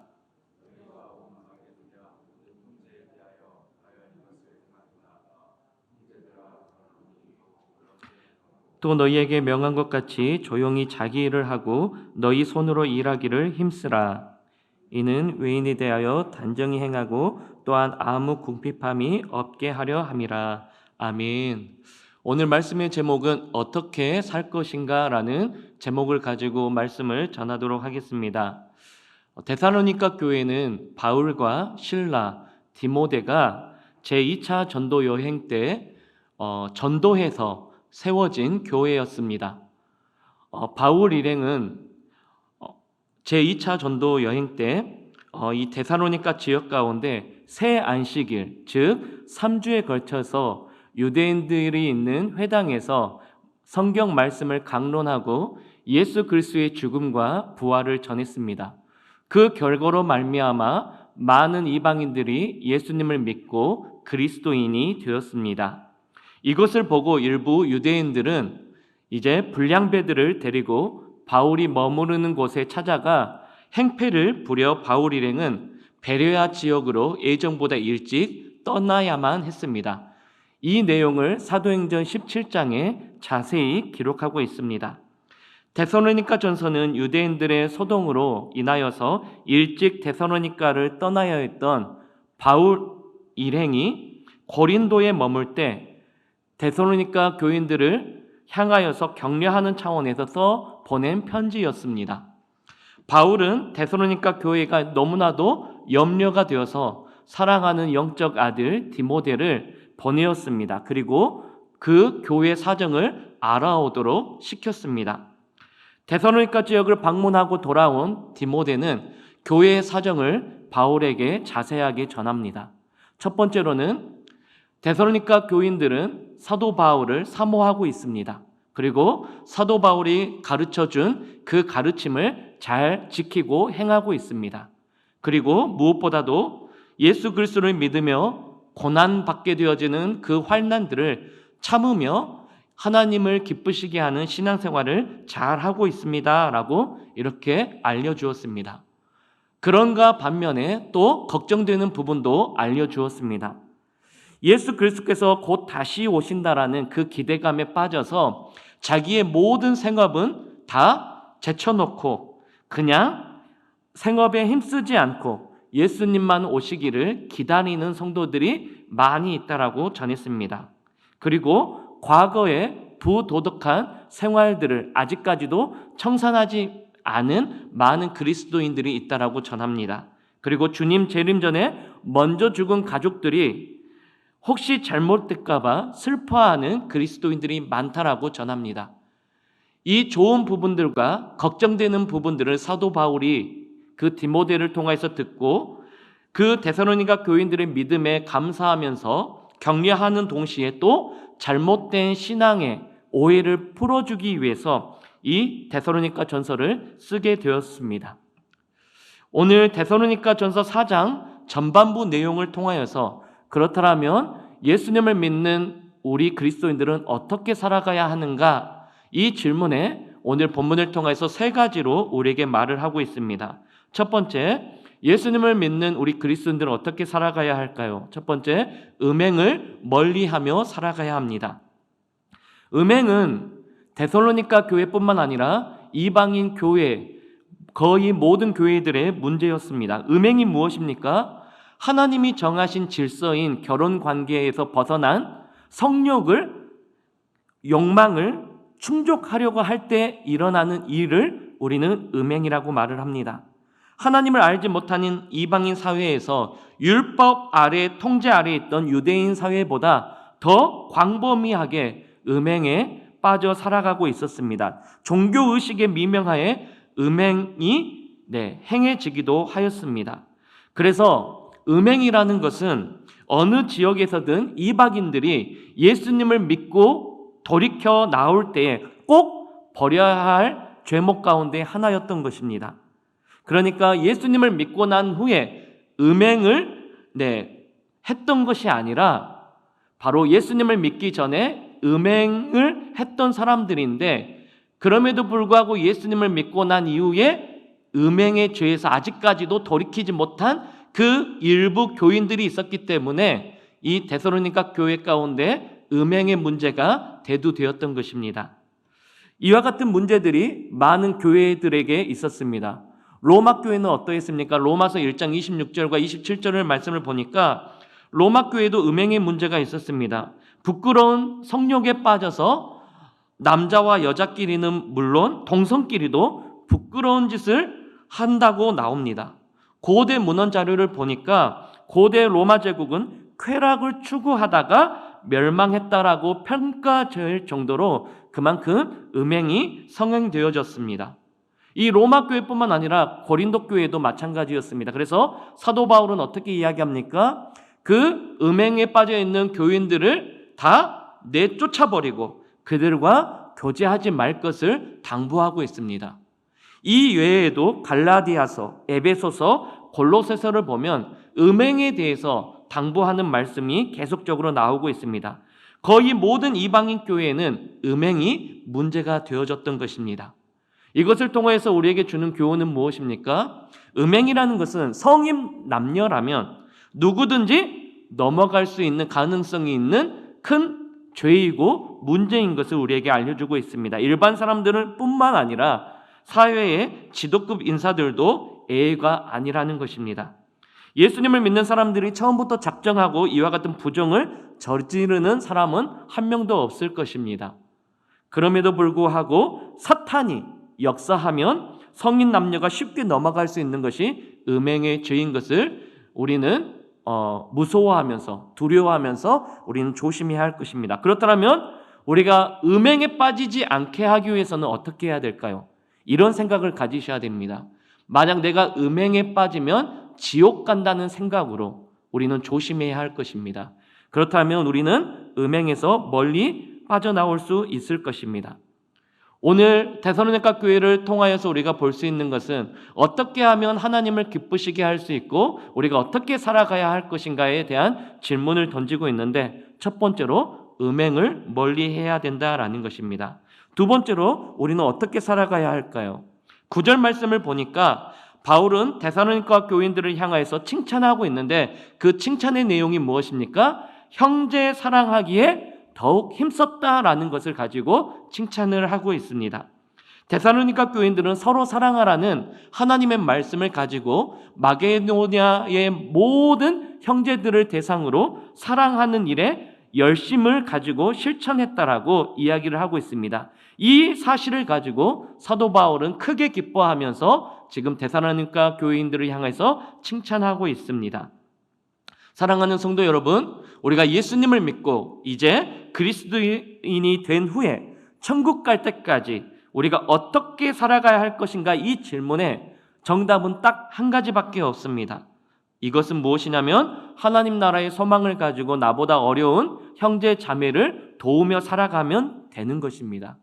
이것이 바로 우리가 어떻게 살아가야 하는가, 그리스도인이라면 어떻게 하나님을 기쁘시게 할 것인가에 대한 명확한 해답입니다. 바로 형제 사랑을 더욱더 힘쓰는 일에 우리는 최선을 다해야 합니다. 그래서 성경을 보면 결국 신앙생활은 어떻게 정의할 수가 있습니까? 하나님 사랑, 이웃 사랑으로 우리는 정의할 수가 있는 것이겠죠. 그러면서 어떤 율법사가 예수님께 찾아와 이렇게 묻습니다. 율법 중에 어느 계명이 큽니까? 물었을 때 예수님의 대답은 어떠했습니까? 서로 사랑하라는 레위기 19장 18절 말씀을 인용해서 바로 이렇게 말씀을 하시죠. 하나님을 사랑하고 이웃을 사랑하는 것이 크고 첫째 되는 계명이다라고 말씀을 합니다. 하나님 사랑, 이웃 사랑이 있는데 실천적인 측면에서는 어떤 것이 더 강조되고 있습니까? 하나님 사랑보다는 이웃 사랑이 더 실천적인 측면에서는 강조되는 것을 볼 수가 있습니다. 왜 그렇습니까? 눈에 보이는 형제를 사랑하지 않으면서 하나님을 사랑할 수 없기 때문입니다.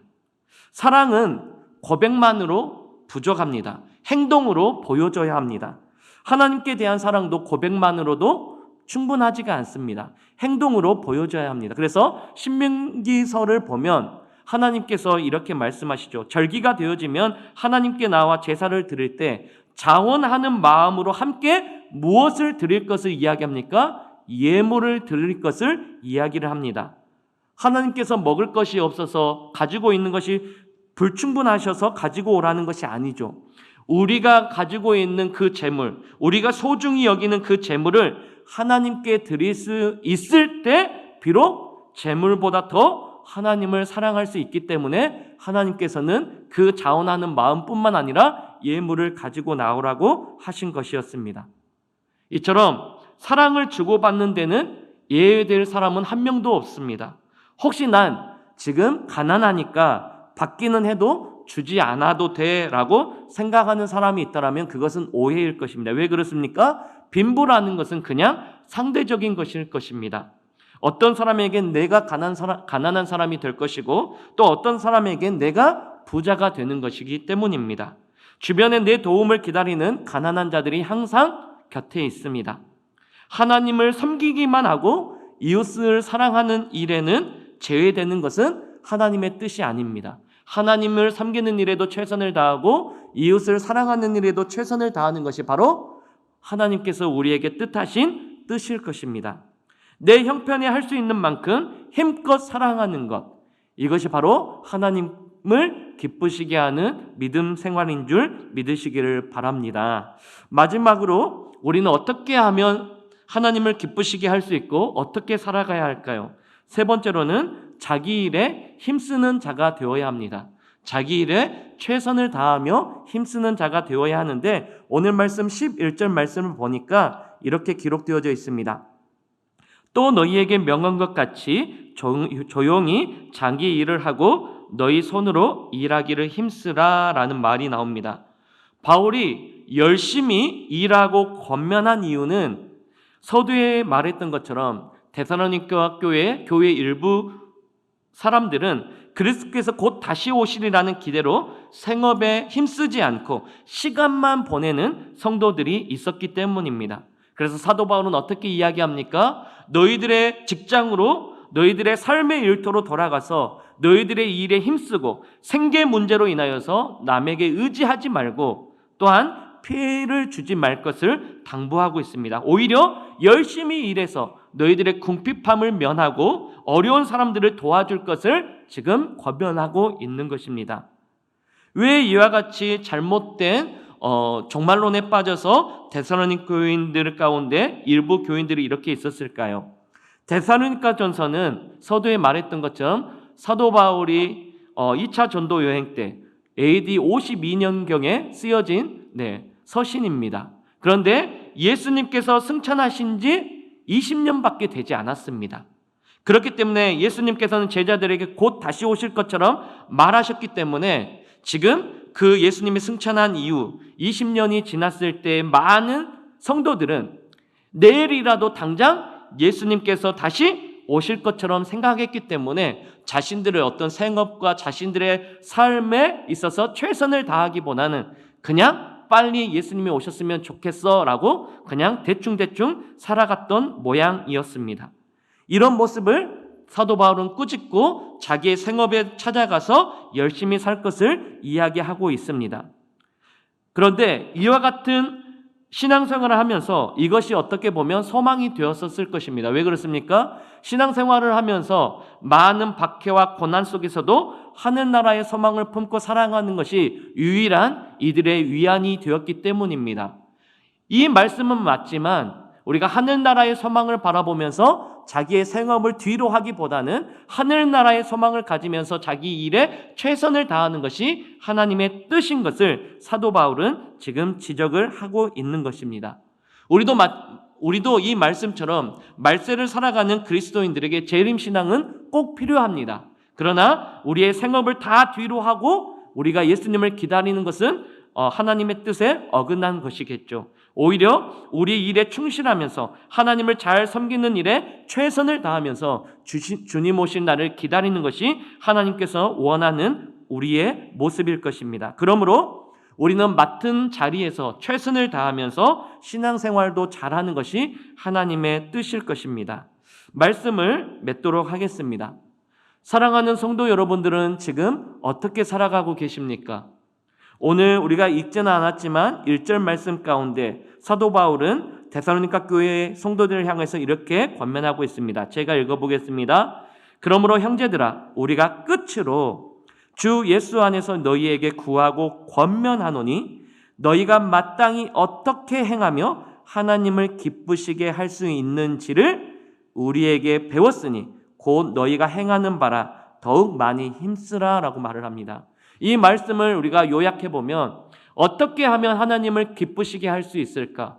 어떻게 하는 것이 하나님께 영광을 돌리는 삶일까? 라고 사도 바울이 말했을 때에 너희들이 지금처럼 했던 것처럼 음행을 멀리하고 또한 형제 사랑하는 일에 힘을 쓰면서 또한 주님 오실 날을 우리 하늘나라의 소망을 바라보면서 너희의 생업 가운데 너희에게 맡겨준 그 자기 일에 최선을 다하는 것이 하나님께서 기뻐하시는 일이 아니겠느냐라고 사도 바울이 데살로니가 교회의 성도들을 향해서 권면하고 있는 것입니다. 이 말씀이 데살로니가 교회 성도들뿐만 아니라 지금 이 시대를 살아가는 저와 여러분들에게 향하신 하나님의 뜻일 것입니다.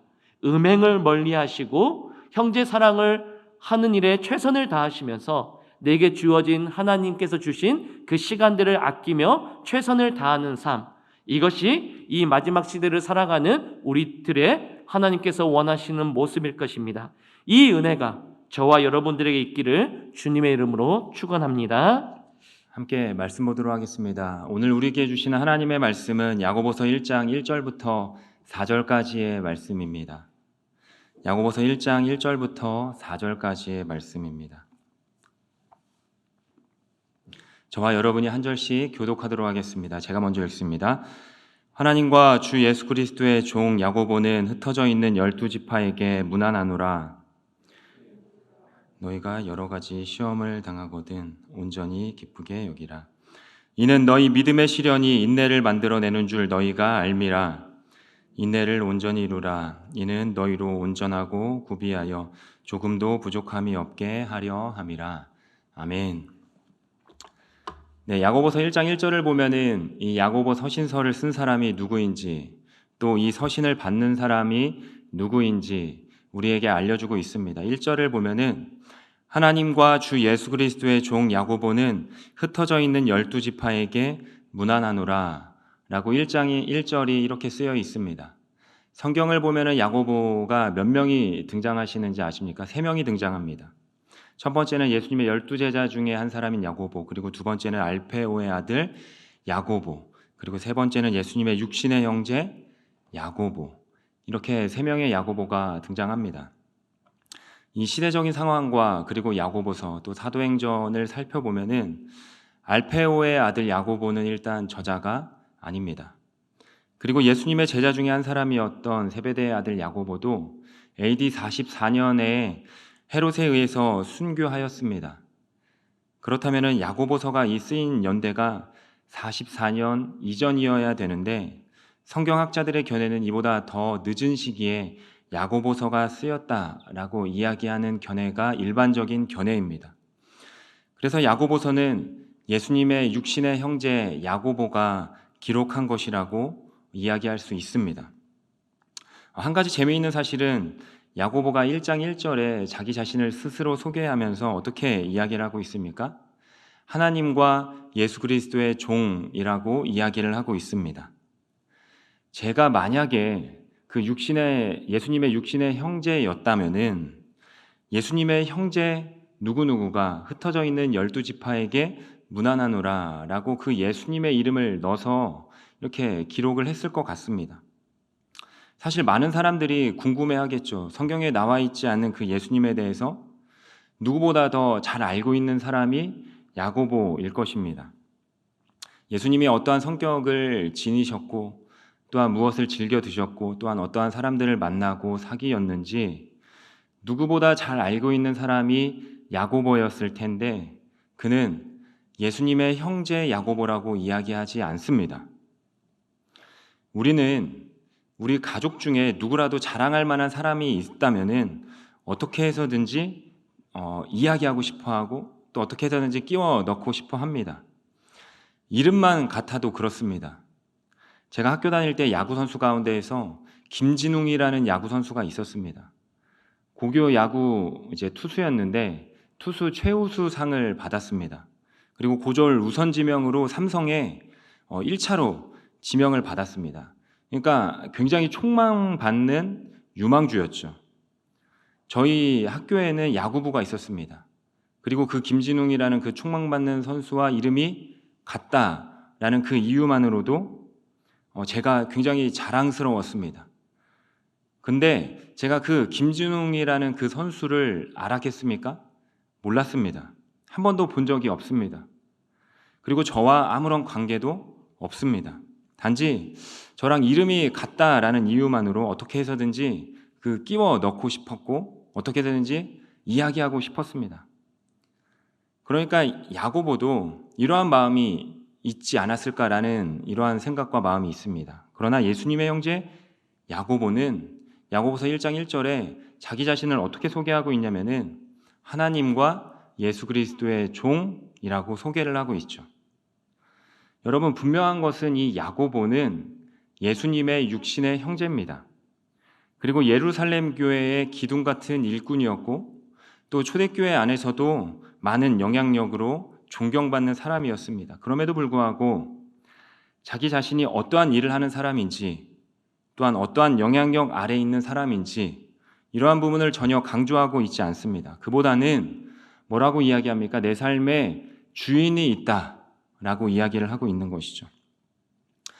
이러한 모습을 바라볼 때 우리는 좀 생각을 해봤으면 좋겠습니다. 우리가 다른 사람 앞에 섰을 때 우리는 어떠한 모습으로 서 있는가?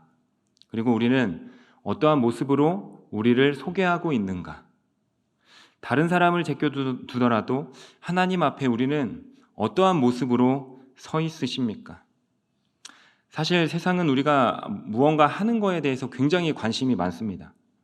어느 학교 출신인지, 어떠한 동네에 사는지, 어떠한 직장에 다니는지, 또 연봉을 얼마나 받는지, 또한 직급이 얼마나 높은지, 그러니까 무엇을 이루고 무엇을 성공했는지에 대해 관심이 굉장히 많습니다. 그런데 하나님이 원하시는 관점과 하나님이 바라보는 관점은 우리가 무엇을 이루고 성공했는지보다는 우리가 어떠한 고백을 하며 살아가고 있는지, 또한 내가 하나님 앞에 어떠한 모습으로 서 있는지, 이거에 대해서 하나님은 관심이 있으시다라는 사실입니다. 분명한 것은 야고보는 예수님의 육신의 형제였고 초대교회 그리고 기둥 같은 일꾼이었고 초대교회에서 많은 존경을 받았습니다. 그러니까 야고보도 자랑할 것이 굉장히 많은 사람이었습니다. 그럼에도 불구하고 자신을 무엇이라고 소개하고 있는지, 자기 자신을 무엇이라고 소개하고 있냐면은 바로 예수 그리스도의 종이라고 소개를 하고 있습니다. 사랑하는 넷송교회 성도 여러분, 하나님과 예수 그리스도의 종이라는 이 야고보의 고백이 우리의 믿음의 고백이 되는 줄 믿습니다. 야고보는 또 자신의 편지받는 대상에 대해서 자기 자신이 어떠한 존재인지 이야기를 한 이후에 편지를 받는 사람들도 어떠한 존재인지 이야기를 하고 있습니다. 또 어떠한 삶을 살아가야 되는지 알려주고 있습니다. 2절을 한번 보십시오. 내 형제들아, 너희가 여러 가지 시험을 당하거든 온전히 기쁘게 여기라. 먼저 야고보는 여러 가지 이유로 흩어져 있는 이스라엘 백성들에게 뭐라고 이야기합니까? 내 형제들아 라고 이야기를 하고 있습니다. 일반적으로 형제들아 라는 표현은 신약시대에 초대교회 성도들을 호칭할 때 쓰였던 표현입니다. 인사말이라고 할 수 있겠지만 1절에서 야고보가 자기를 뭐라고 소개했죠? 하나님과 예수 그리스도의 종이라고 소개를 했습니다. 그리고 그 이후 2절에 바로 내 형제들아 라고 이야기를 하고 있습니다. 그러면 종의 형제는 무엇입니까? 종의 형제는 뭐라고 부를까요? 종입니다. 종. 당연히 흩어져 있는 12지파 사람들도 다 종인 것입니다. 쉽게 말하면 내가 하나님과 예수 그리스도의 종이라면 형제들 당신들도 하나님과 예수 그리스도의 종인 것이고, 또 우리 모두가 종이라면 그 이후에 시험을 당할 때 온전히 기쁘게 여겨라 라고 이야기를 하고 있습니다. 여러분, 우리가 생각해 보시기 바랍니다. 내가 선택권을 가지고 있는 존재라면은, 사람이라면은 시험이 우리에게 닥쳤을 때 우리는 어떠한 선택을 할까요? 열이면 열, 백이면 백, 그 시험을 피해갈 것입니다. 그런데 종은 선택권이 없습니다. 주면 주는 대로 받는 사람이 종이고, 시키면 시키는 대로 하는 사람이 종입니다. 그렇다면은 이 종의 고백이 언제 가장 두드러질까요? 성공의 현장일까요? 고난의 현장일까요? 고난의 현장에서 가장 두드러지는 것이 바로 이 종의 고백일 것입니다. 사실 이 시험을 만나고 또 시련을 만났을 때 힘들지 않는 사람은 없습니다. 물론 이 시험이 반가운 것이 아니죠. 그동안 내가 쌓아놨던 그 모든 업적이 한순간에 무너지기 때문에 시험을 만나면은, 시련을 만나고 시험을 당하면은 두렵고 힘든 것이 열이면 열, 백이면 백, 모든 사람들의 마음일 것입니다. 2절을 다시 보면은 너희가 시험을 당하거든, 그 이유에 근거가 있어요. 한글 번역에는요, 이게 시험이 당할 수도 있고 당하지 않을 수도 있다라는 뉘앙스로 이렇게 보여지지만, 원문과 영어 번역을 보면은요, 시험은 반드시 만나게 되어 있다라고 쓰여져 있습니다. 즉, 하나님과 예수 그리스도의 종이라고 고백하는 모든 성도들에게 있어서 이 시험은 만날 수도 있는 것이고 안 만날 수도 있는 것이 아니라, 그러니까 조건적인 것이 아니라 무조건 누구나 만나게 되어 있다라는 것입니다. 그런데 우리가 궁금한 것은, 우리에게 의아하고 의문인 것은 이 뒤에 나오는 구절입니다. 뭡니까? 시험을 당하거든 온전히 기뻐하라. 우리가 시험을 당했을 때 기뻐할 수 있을까요? 시험을 당하면 우리가 온전히 기뻐해야만 할까요? 어렵습니다. 그런데 야고보는 3절에서 이렇게 이야기를 합니다. 이는 너희 믿음의 시련이 인내를 만들어내는 줄 너희가 알미라. 이는 이란 말은 왜냐하면 이라는 말이죠. 시험을 믿음의 시련이라고 말합니다. 모든 시험에 대해서 너희가 기뻐하라, 이러한 의미가 아니라 믿음에 관련된 시험을 당할 때 기뻐해야 한다라고 이야기를 하고 있는 것이죠. 사실 우리 주변에 보면은 어려움을 겪는 사람들이 굉장히 많습니다. 어려움의 종류도 많겠지만 나의 잘못, 또 나의 죄, 나의 욕심 때문에 오는 어려움이 더 많이 있죠. 이처럼 내 욕심과 내 잘못된 선택과 죄로 인한 어려움, 이러한 시험을 가지고 기뻐하라는 것이 아니라 믿음의 시련, 믿음 때문에 찾아오는 시험이라면은 온전히 기쁘게 여겨라 라고 이야기를 하고 있는 것이죠. 우리가 이 세상을 살다가 그냥 사는 게 아니라 믿음을 지키며 살다가, 그러니까 믿음 가운데 직장 생활도 하고, 믿음 가운데 시험을 보고, 믿음 가운데 자녀를 양육하고, 또 믿음 가운데 신앙생활을 하다 보면은 우리에게 닥쳐오는 시험, 그러니까 어려움이 있다라는 것이죠. 믿음을 지키려 하다 보니까. 대표적인 예가 요셉일 것입니다. 요셉은요, 잘못한 것이 아무것도 없었습니다. 그런데 그는 감옥에 가야만 했습니다. 왜 그랬습니까? 나를 유혹하는 나의 여주인으로부터 나를 지키기 위해서 요셉은 감옥에 가야만 했습니다.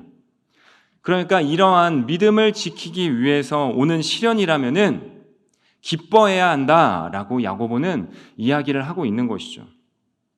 그리고 이 믿음의 시련, 믿음의 시험, 이 단어의 원어의 뜻을 보면은, 시련이라는 뜻을 보면은 검증하다, 드러내다라는 뜻이 있습니다. 즉 시험이 무엇을 검증하는 자리냐면은 바로 우리의 믿음을 검증하고 그 믿음을 드러내게 하는 자리다라는 사실인 것이죠. 그리고 여기서 말하는 시련과 시험은요, 뒷부분에 13절에 나오는 시험과는 다른 뜻입니다. 13절에 나오는 시험은 여러분이 잘 알고 있는 것처럼 템테이션, 사단이 주는 유혹입니다. 그런데 오늘 2절과 3절에 나오는 이 시험과 시련은요, 테스트이고 트라이얼입니다. 그리고 시험과 시련이 고난으로 쓰인 이 서퍼링으로 번역되어 있지 않습니다. 무슨 의미입니까? 앞에서 이야기했던 것처럼 우리가 신앙생활을 하며 인생을 살다 보면은, 그러니까 믿음을 지키고 인생을 살다 보면은 직장과 사업을 통해서 만나는 시험이 있는데, 믿음을 지키며 살다 보면은 우리가 관계와 건강을 통해서 만나는 시험이 있는데, 또 우리가 믿음을 지키며 살다 보면은 우리가 자녀 양육을 해 나아갈 때, 우리가 신앙생활을 해 나아갈 때 만나는 시험이 있는데, 이것들을 통해서 세상 사람들과 똑같이 반응한다면은 우리가 말만 하나님과 예수 그리스도의 종, 이렇게 말만 하는 존재다라고 이야기하는 것이죠. 진짜 종은 그러한 사람이 아니라 그 시험을 통해서 우리에게 주어진 그 시련을 통해서 검증하며 드러내는 그 자리인데, 그것이 무엇이냐면 바로 믿음을 검증하는 자리이고 우리의 믿음을 드러내는 자리다라고 이야기하고 있는 것이죠. 바로 이 시련과 시험이 무엇이 드러나기 때문일까요? 바로 이 믿음이 드러나기 때문인 것이죠. 믿음이 검증되었기 때문인 것입니다. 사랑하는 내송교회 성도 여러분, 기억하시기 바랍니다. 이 시험은요, 우리의 믿음이 진짜인지 가짜인지 이것을 검증하고 또 드러내는 자리입니다. 이러한 이유 때문에 시험을 당하거든 기뻐하라 라고 야고보 사도가 오늘 이야기하고 있는 것이고, 또한 오늘 여러분들에게 이야기하고 있는 것입니다. 그리고 야고보 사도는 4절에서 이렇게 이야기를 하고 있습니다. 4절을 함께 보면 좋을 것 같습니다. 함께 읽습니다. 시작. 인내를 온전히 이루라. 이는 너희로 부족함이 없게 하려 함이라. 아멘. 네, 사실 3절에서도 보면은 인내라는 단어가 나옵니다. 그리고 4절에서도 다시 인내를 이야기하는데, 그러니까 3절과 4절 두 번 연속 이야기하고 있는 것이죠. 우리가 잘 아는 것처럼 이 인내는요, 누구의 성품일까요? 하나님의 성품 가운데 하나가 바로 인내입니다. 오래 참으시는 하나님, 인내하시는 하나님, 그 하나님을 우리는 말씀 속에서도 만나고, 또한 우리는 삶 가운데에서도 하나님의 인내를 경험하며 살아가고 있습니다. 그런데 이 인내가 하루아침에 만들어질까요? 저는 아니라고 생각합니다.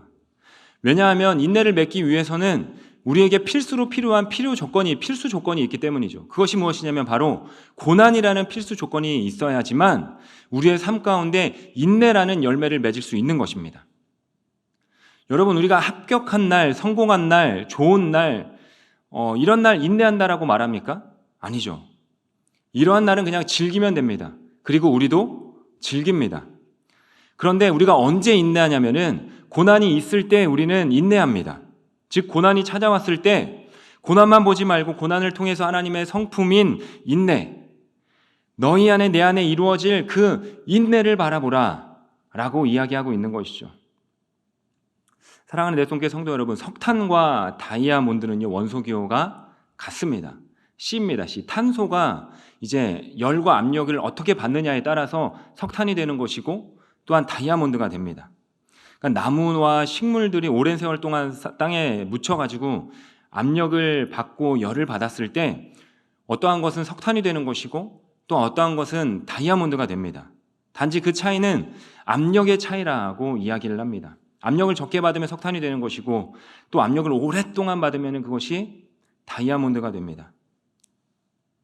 하나님이 우리에게 고난을 주셨을 때 이것이 믿음의 시련이라고 이야기를 했습니다.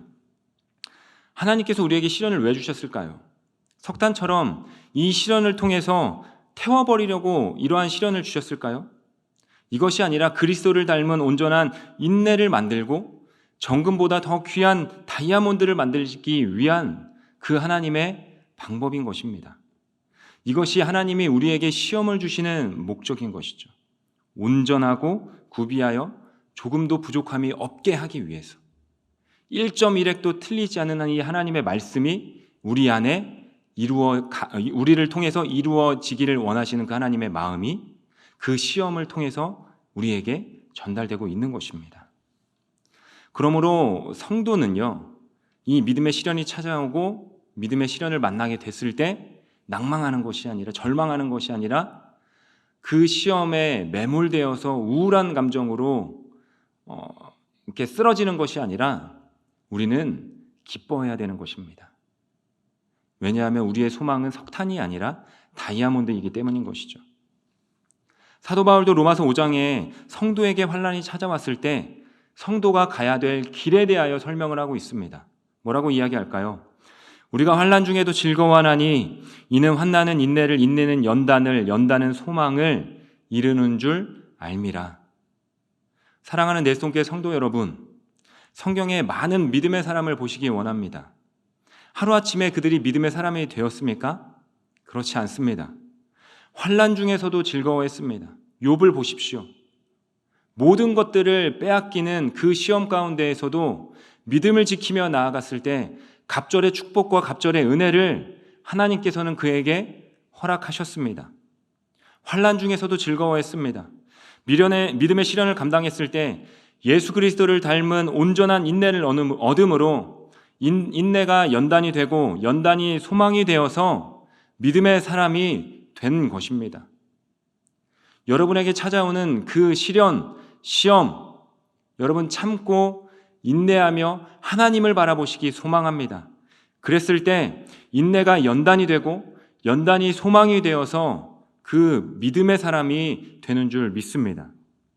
그렇게 얻은 인내는 어떠한 상황과 환경 속에서도 흔들리지 않는 연단이 되어 나의 소망뿐만 아니라 우리를 향한 하나님의 소망을 이루는 믿음의 사람이 되는 줄 믿습니다. 그러므로 여러분, 소망을 이루기 위해서 믿음의 시련을 만나거든 기뻐하시기를 바랍니다. 시련을 통해서 우리가 예수 그리스도를 닮은 인내를 얻을 뿐만 아니라 그 믿음의 시련을 통하여서 믿음의 사람이라는 것을 검증하고 드러내야 합니다. 그래서 온전하고 구비하여 조금도 부족함이 없는 믿음의 사람이 되시기를 주님의 이름으로 축복합니다.